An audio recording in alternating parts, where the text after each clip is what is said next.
大家好，我係駐守馬頭涌消防局消防員黃兆俊。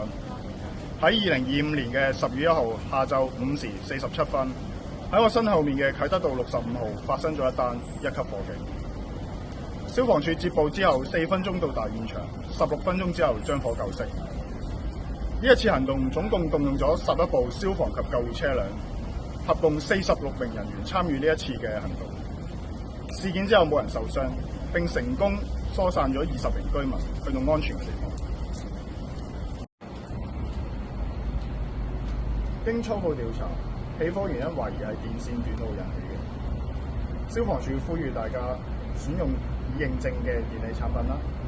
第二，避免一個插頭插多個煲電荷嘅裝置啦。第三，定期檢查屋裏面嘅電視有冇老化。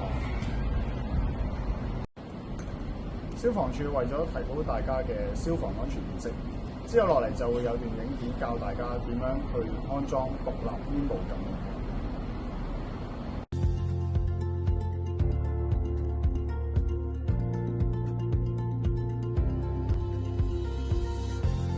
安裝獨立火警偵測器嘅目的係希望喺火警發生嘅初期，及早向處所內嘅人發出警報，通知佢哋盡快逃生。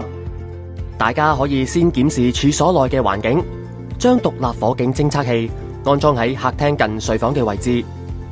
但由於火警發生嘅位置往往都難以預料，建議大家喺每個房間內都安裝一個獨立火警偵測器，以提供最佳嘅保障。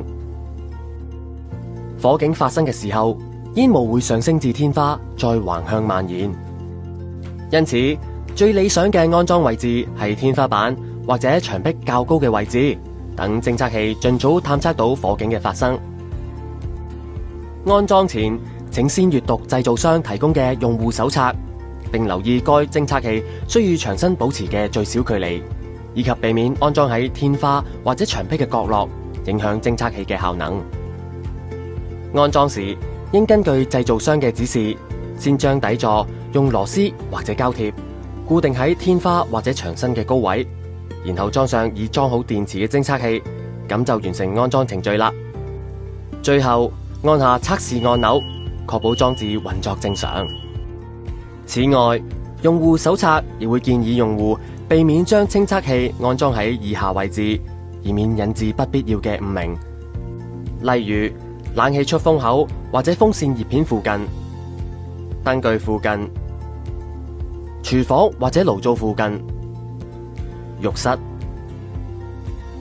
只有正確安裝嘅獨立火警偵測器，先可以無時無刻為你嘅屋企提供最佳嘅消防安全保障。